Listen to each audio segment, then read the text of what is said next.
पहचानिए किसका चित्र है। ठीक है, पहचान लोगे? ठीक है।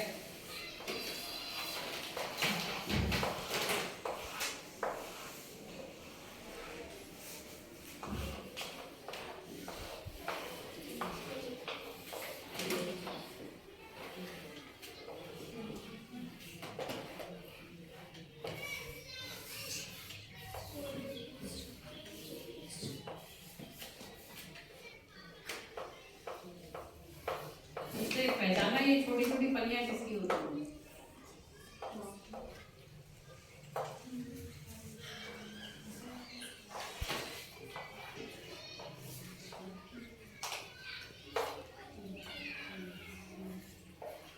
ये चित्र किसका है? पेड़ है या छोटा पौधा है? अच्छा, इसपे आजकल ये वाले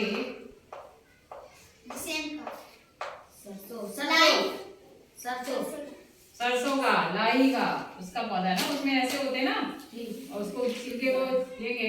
कहीं सरसों का पौधा होगा जी? एक हाँ इधर होगा पड़ोस में, एक बच्चा ले आया सरसों का पौधा। तब तक ये बताते हैं।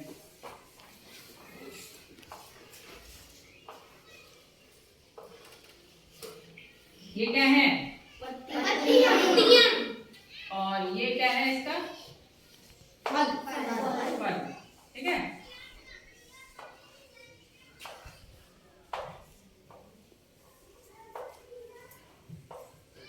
देख, ये हो गई जमीन। ठीक है, ये जमीन हो गई जी। जमीन पे ये क्या होगी? मिट्टी होगी जी। ये है मिट्टी। जमीन पर क्या होती है? मिट्टी तो है पूरे में। हाँ, एक सरसों का पौधा आ गया। Thank you. अब देखिए, अब तो इसी से ही समझा लिया जाएगा, है ना? ये बताओ, ये जो नीचे की तरफ है ये क्या है? जड़। इतना बड़ा पौधा बेकार कर दिया, हमें छोटा सा लेके आना चाहिए था, बिल्कुल छोटा था। अभी इसे फिर से लगा लेंगे। हाँ, ये क्या है इसकी? जड़। जमीन के अंदर होती है बाहर? तभी इस पर क्या लगी हुई है? ये मिट्टी। अब मिट्टी के ऊपर का ये जो भाग होता है पौधे का, ये क्या होता है? तो ये तो थी जड़, और ये क्या हो गया? तना। तने को इंग्लिश में कहते हैं स्टेम। स्टेम मींस तना। और जड़ को कहते हैं रूट। ROOT, root. ये तो हो गई जड़, जो कि जमीन के अंदर का भाग हो गया। और जमीन के ऊपर का भाग क्या हो गया? ये तना। अब तने से ये निकली होती है क्या? ये क्या है? डाली या टहनी। और टहनी पर ये क्या है? पत्तियां। ये हो गई पत्तियां। एक है तो ये पत्ती। पत्ती को कहते हैं लीव। LEAF, leave. और एक से ज्यादा को बोलते हैं लीव्स। पत्ती हो गई। अब ये देखो, ये पीले पीले क्या है? फूल। कैसे लग रहे हैं? अच्छे लग रहे हैं। ये है पीले पीले फूल। फूल को इंग्लिश में कहते हैं फ्लावर। ठीक है। अब देखो, क्योंकि ये पौधा काफी बड़ा हो गया है, ये क्या है? फूल। और ये जो छोटी छोटी सी फलियां हैं, ये क्या है इसका? फल। ये क्या है इसका? ये बनी हुई है जी। ये हो गए फल। फल को क्या कहते हैं? फ्रूट। तो ये पौधे के कितने भाग आए बताओ? 5। पहला कौन सा है? जड़। दूसरा? तीसरा? चौथा? पांचवा? फल। पौधे का कौन सा भाग जमीन के अंदर रहता है? जड़ रहती है ना जमीन के अंदर। तो ये भी क्वेश्चन हो गया कि कौन सा भाग जो होता है पौधे का जमीन के अंदर रहता है? जड़। और कौन सा भाग जो ऐसा होता है जो जमीन के ऊपर रहता है? वो यही तो होता है तना। ये जड़ जमीन के अंदर और ये तना जमीन के ऊपर। अब आप देखो ये जो फूल है ये बाद में किस में बदल जाएंगे? फलियों में। यानी कि फूल फलियों ना कह के अगर वैसे कहें तो किस में बदलेंगे? फल में। इसमें तो फलियों में बदल जाएंगे, फलियां भी इसका क्या है? फल। तो फूल बाद में किस में बदल जाता है? फल में। अब ये सरसों के पौधे ने अपना काम तो कर दिया हम लोगों को समझाने का। अब वापस इसको वहीं पे ये लेके आए, अभी खुद भी अभी लग जाएगा, ठीक है? ये क्लियर है जी? तो ये सब हो गए पौधे के भाग।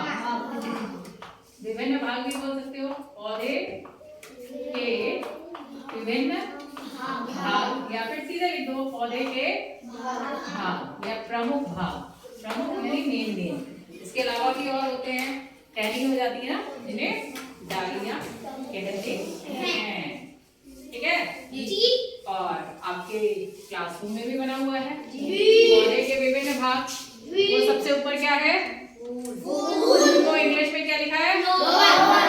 और ये हरी हरी पत्तियों को क्या कहते हैं? लीफ। और ये फलियां क्या है? फ्रूट को हिंदी में कहते हैं फल। और ये कौन सा भाग है? खाने को कहते हैं स्टेम। और नीचे की तरफ हो गई जड़ को कहते हैं रूट। अब इनके ये तो पौधे के कितने भाग हुए? 5 भाग हो गए जी।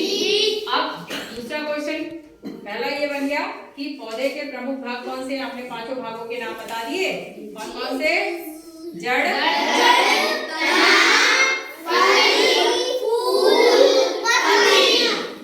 तना, फल, फूल, पत्तियां, ठीक है? ओके। दूसरा एक क्वेश्चन ये बनेगा, पौधे का वो कौन सा भाग होता है जो कि जमीन के अंदर रहता है? पौधे का वो कौन सा भाग होता है जो कि जमीन के ऊपर रहता है? उस भाग का नाम बताइए जिससे कि बाद में फल बनता है। बस इससे रिलेटेड यही क्वेश्चन है। आपका काफी हद तक टॉपिक यहीं पर क्लियर हो गया, यानी उसमें से बुक से कंप्लीट भी हो गया, ठीक है?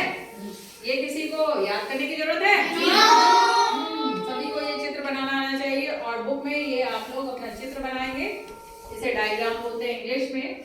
चित्र बनाएंगे। और ये किसका पौधा है? सरसों का पौधा। सरसों, एक क्वेश्चन और बन जाएगा, सरसों के पौधे से हमें क्या मिलेगी? क्या मिलेगी? तेल मिलेगी। क्वेश्चन सुना करो, इस पौधे से हमें क्या मिलेगी? पहले अरे सरसों बोलो सीधे। क्या सरसों के पौधे से हमें क्या मिलेगी? सरसों मिलेगी जी। सरसों से क्या मिलेगा? आप बोलोगे ना, तो हम पहले पूछ रहे हैं सरसों से क्या मिलेगी, कह रहे हो तेल मिलेगी। क्या ये वाक्य सही है? नो। तो सरसों के पौधे से हमें क्या मिला?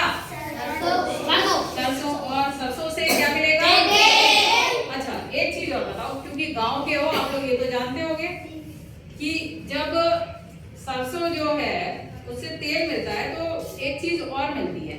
एक तो तेल हो गया, और एक जो ठोस सी निकलती है, और वो क्या होती है? जो कि जानवरों को खिलाई जाती है। पॉलिश नहीं,